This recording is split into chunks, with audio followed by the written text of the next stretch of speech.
but behind all the insanity and absurdity, there's been a method to Mel's madness.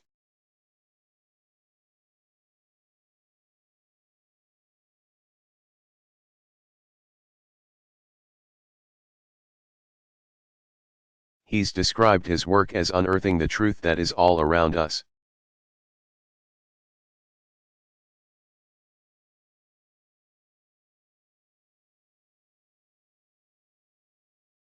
And by illuminating uncomfortable truths about racism and sexism and anti-Semitism, he's been called our jester.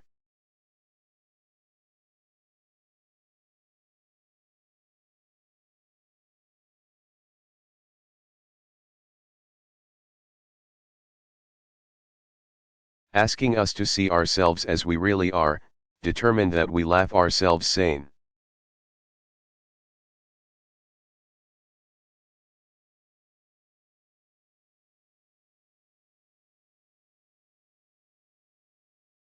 For this, he is one of the few people ever to receive an Emmy and a Grammy and an Oscar and a Tony.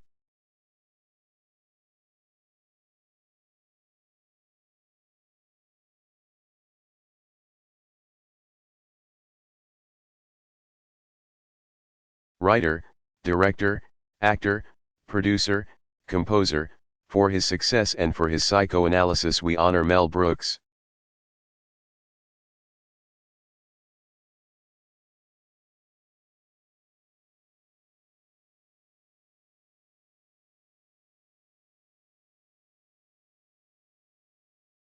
Reflecting on the challenge of finding one's voice.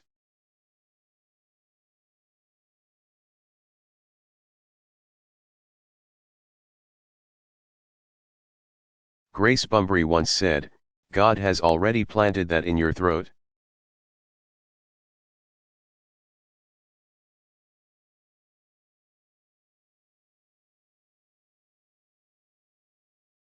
It's your job to free it up, to allow that beautiful thing to shine through.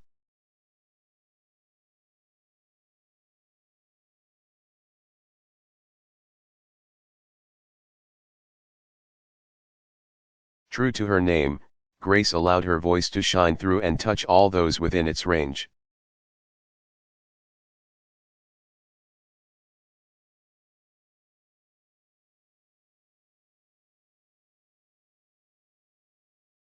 Around her family's piano in St. Louis, on the talent show where, as a teenager, she moved the host to tears.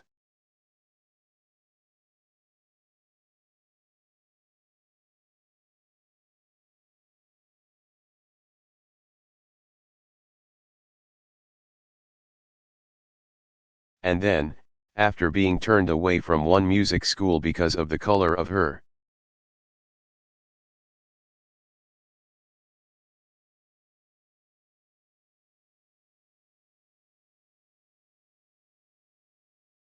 skin, her triumphant international debut at the Paris Opera, when she was just 23 years old.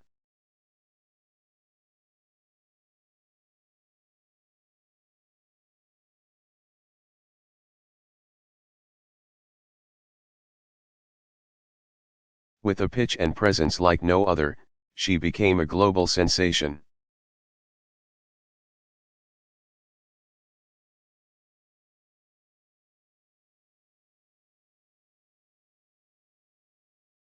Moving audiences at the great opera houses of the world.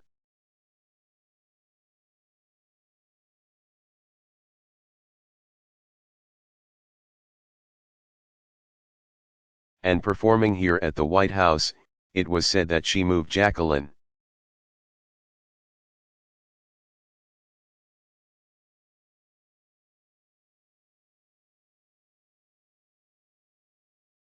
Kennedy to lean over and gently sing along the words to the president.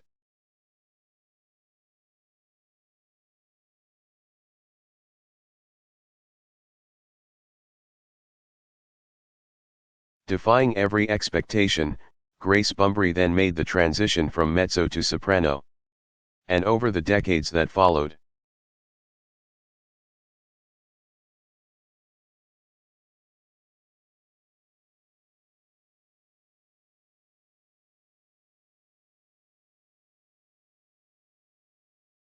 She displayed a range like few others, sometimes the middle ranges as a mezzo.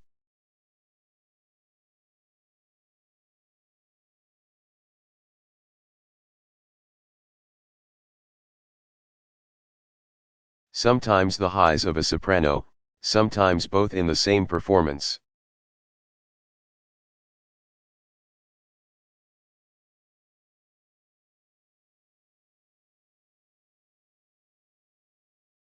Grace not only triumphed in different techniques, she transformed them.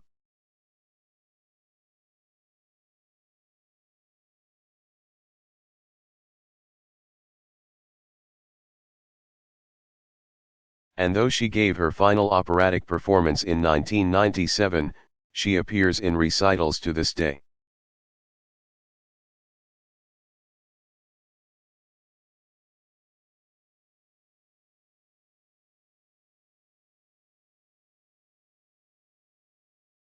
After nearly 50 years, she remains the definition of a diva in the classical sense.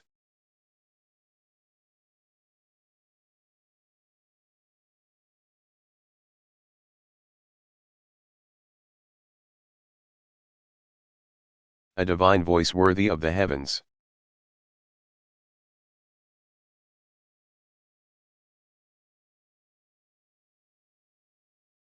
And tonight, 32 years after she performed at the first Kennedy.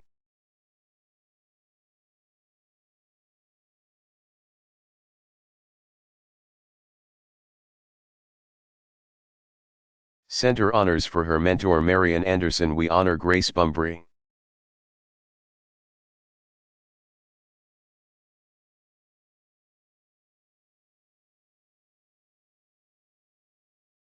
Growing up in New York City's Little Italy, Bobby De Niro always knew what he wanted to be.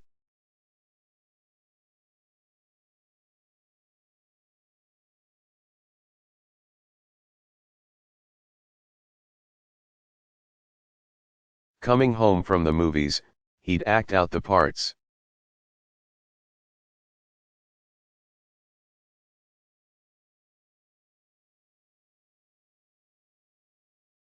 At age 10, in his school play, he made a rather unlikely debut in The Wizard of Oz as the Cowardly Lion.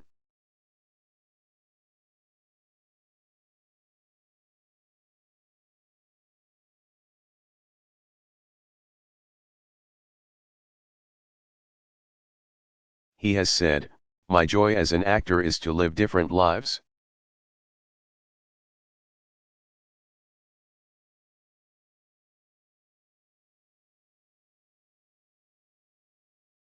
And in more than 60 films spanning more than 40 years.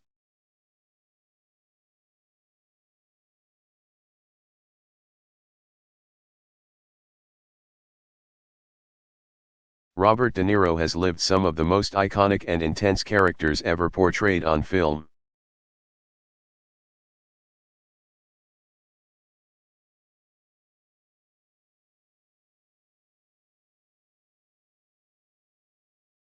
A dying baseball player in Bang the Drum Slowly.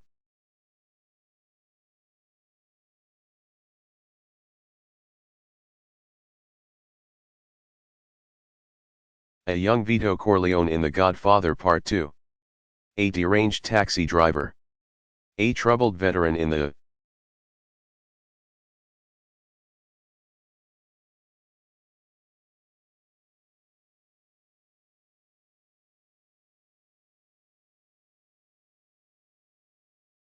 Deer Hunter.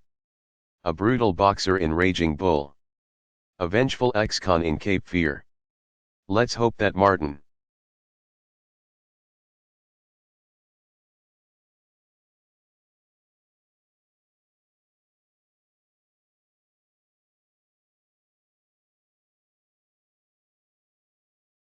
Scorsese was kidding when he said that Robert is full of something that he wanted to express.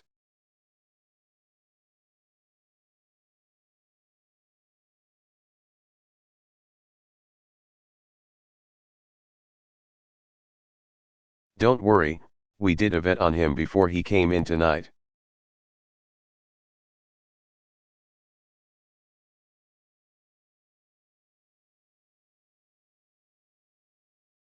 but alongside his Oscar-winning emotional audacity there's his versatility.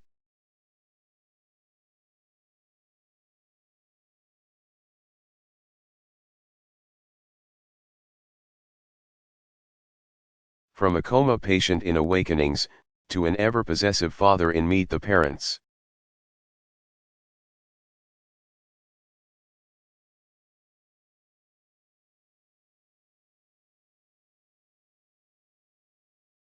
There's his legendary method, not simply portraying characters, but becoming them, emotionally and physically.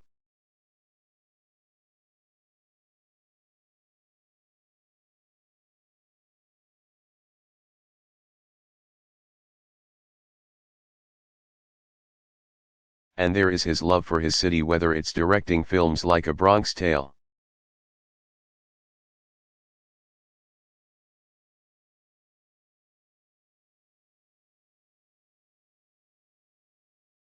or founding the film center and festival that has energized the arts in New York City.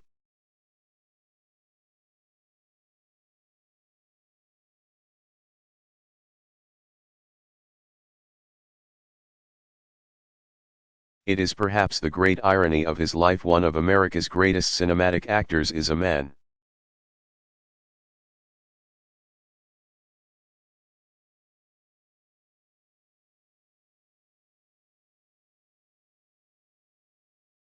Famously, a few words off the screen and I can attest to this.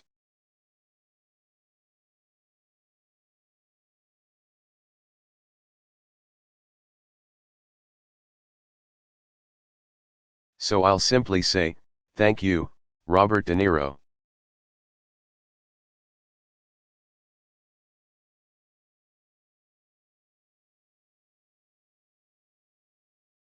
Finally, we honor the quiet kid from Jersey who grew up to become the rock and roll laureate of a generation.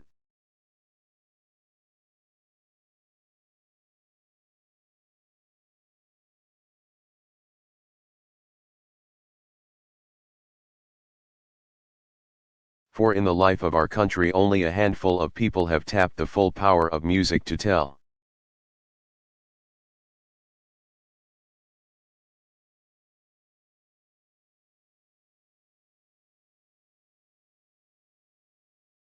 The real American story with honesty, from the heart, and one of those people is Bruce Springsteen.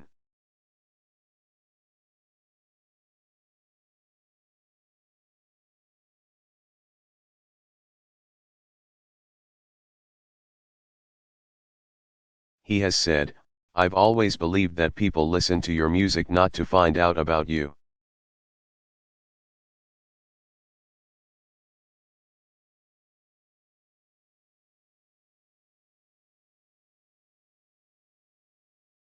But to find out about themselves."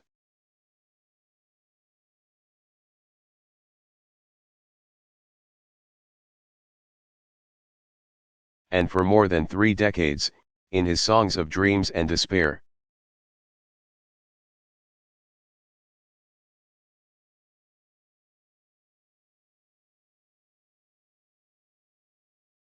of struggle and hope, hard-working folks have seen themselves.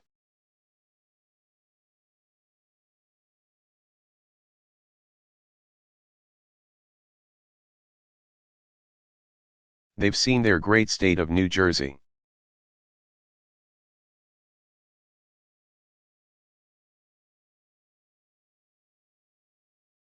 And they've seen their America in songs that become anthems.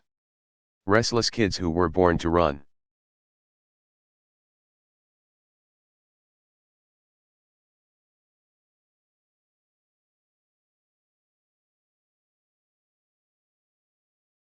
The struggles of workers in my hometown.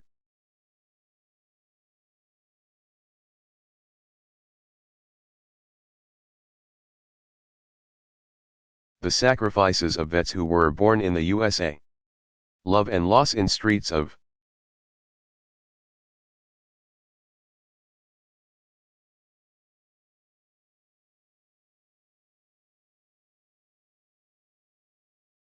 Philadelphia. A resilient nation in the rising. And, this year, a country working on a dream.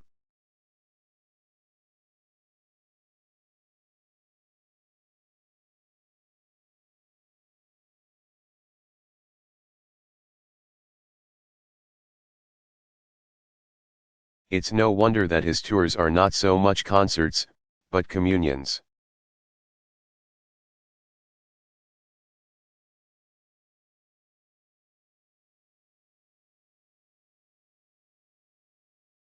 There's a place for everybody, the sense that no matter who you are or what you do,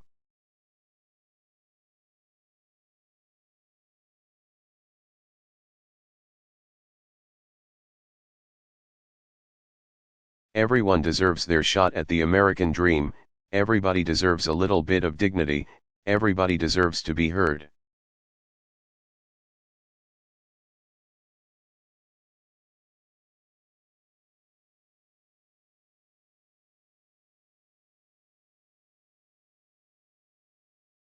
I've seen it myself.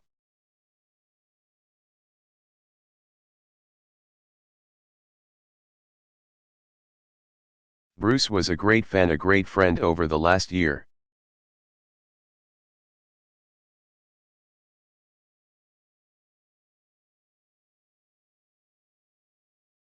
And when I watched him on the steps of the Lincoln Memorial when he rocked the National Mall before my inauguration,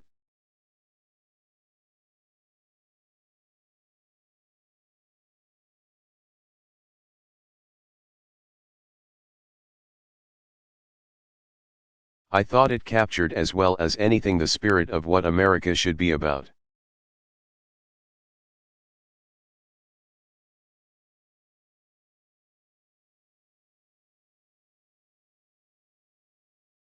On a day like that, and today, I remember, I'm the president, but he's the boss.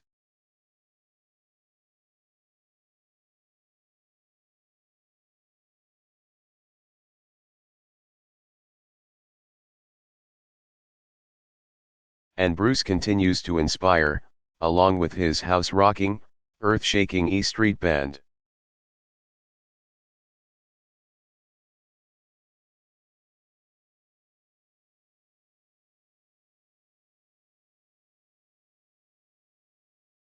At 60 years old, he's still filling stadiums, still whipping fans into a frenzy, still surfing the crowd.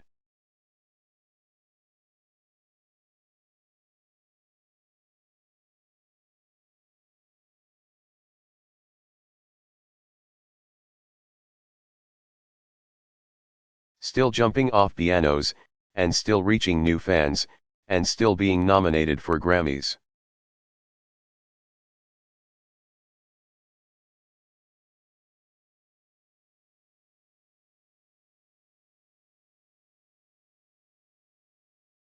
It's been a long road from that stage at Stone Pony in Asbury Park to the stage today.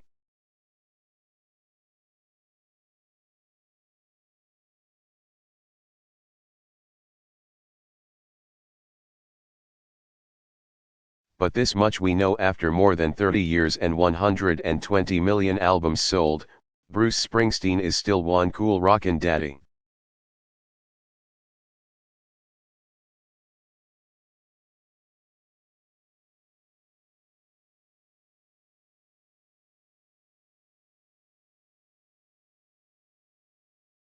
Dave Brubeck,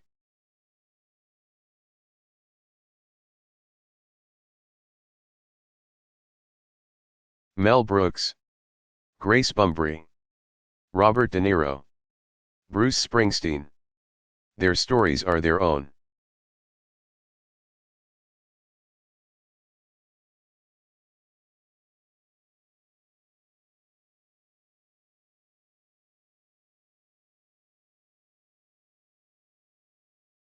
But the part that they play in the larger American story, that's what we honor here tonight.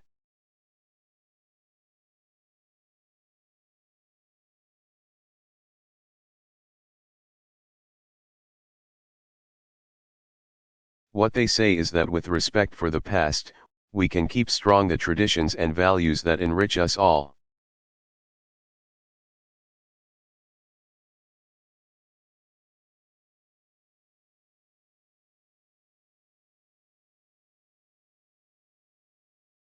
that with confidence in the present, and in ourselves, we can overcome whatever comes our way.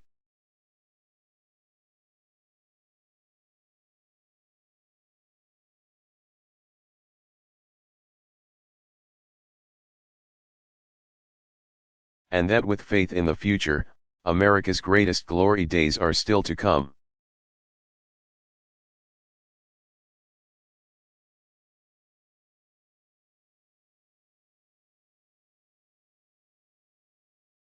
So thank you to all of our honorees.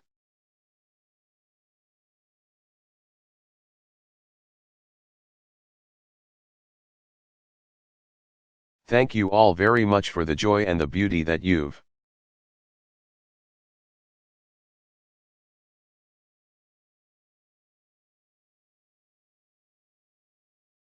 contributed to our lives. We are very grateful. Thank you.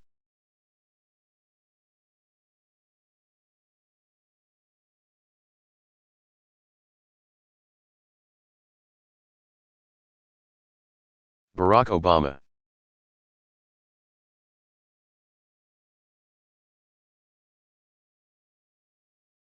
Address at the Kennedy Center Honors Reception.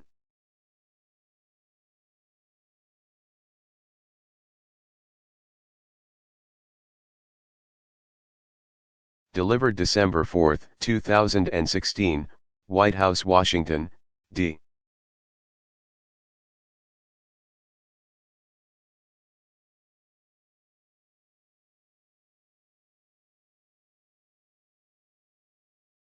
C.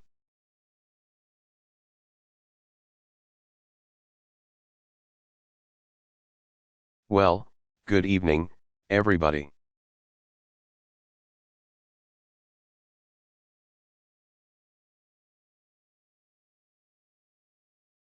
On behalf of Michelle and myself, welcome to the White House.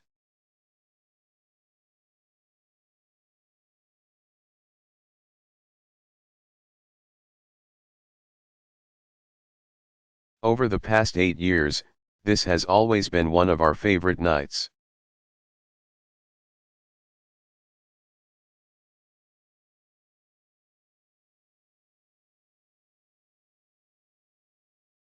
And this year, I was especially looking forward to seeing how Joe Walsh cleans up pretty good.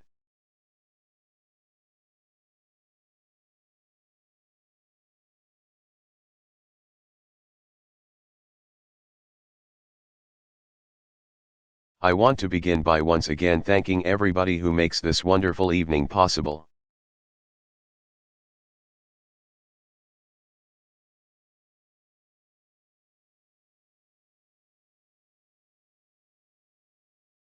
Including David Rubenstein,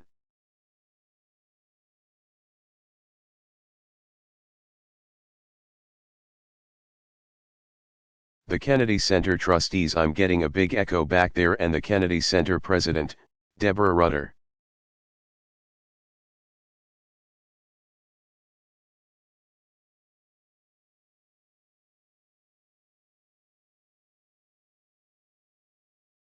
Give them a big round of applause.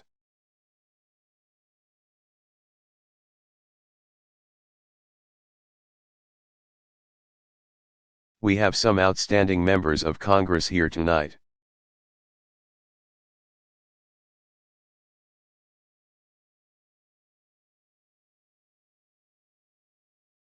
And we are honored also to have Vicki Kennedy and 3 of President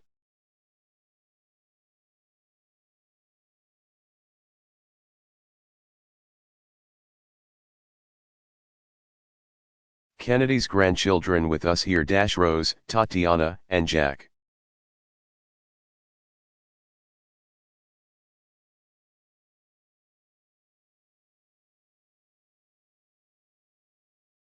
So the arts have always been part of life at the White House.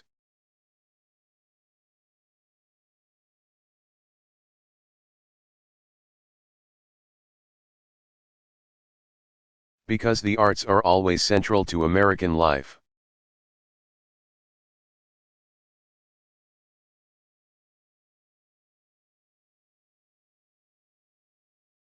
And that's why, Over the past 8 years, Michelle and I have invited some of the best writers and musicians.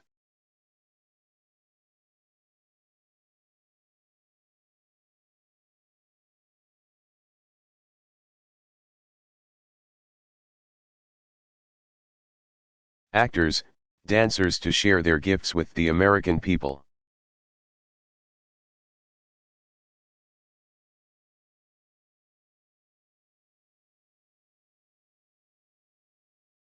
And to help tell the story of who we are, and to inspire what's best in all of us.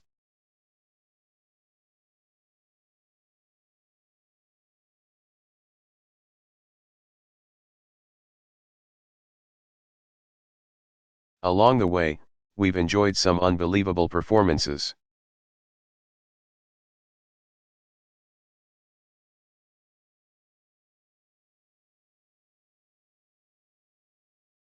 This is one of the perks of the job that I will miss.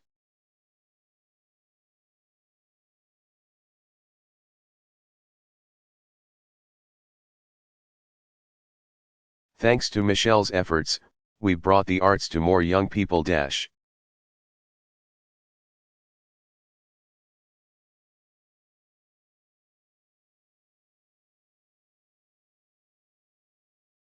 From hosting workshops where they learn firsthand from accomplished artists,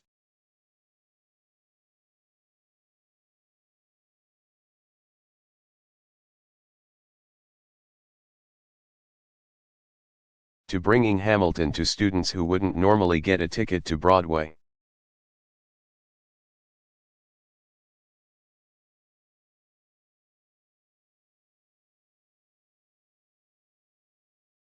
And on behalf of all of us, I want to say thanks to my wife for having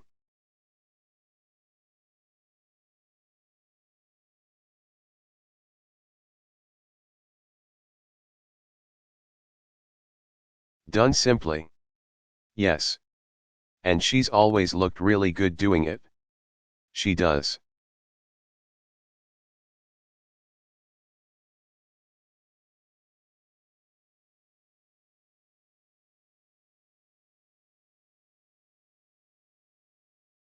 This is part of how we've tried to honor the legacy of President and MRS.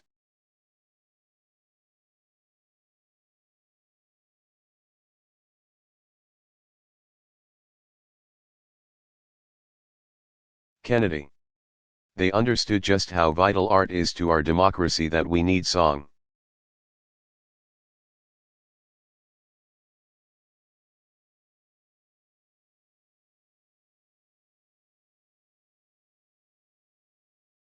And cinema and paintings and performance to help us challenge our assumptions.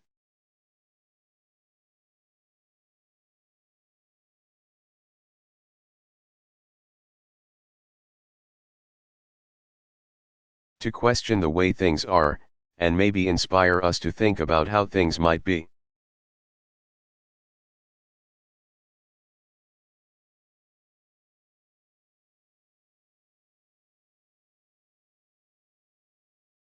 The arts help us celebrate our triumphs, but also holds up a mirror to our flaws.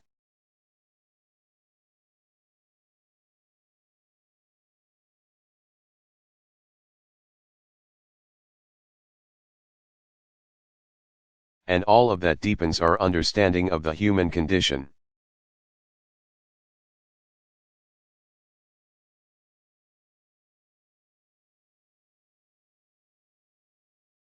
It helps us to see ourselves in each other.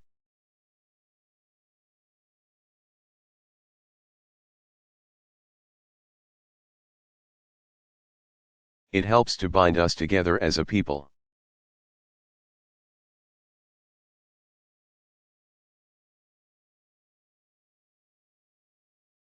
As President Kennedy once said, in serving his vision of the truth, the artist best serves his nation.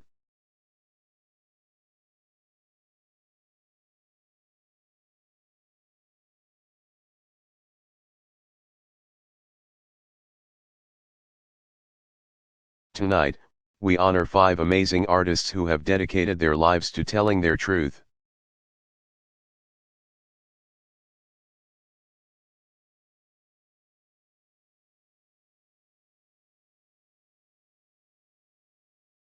and helping us to see our own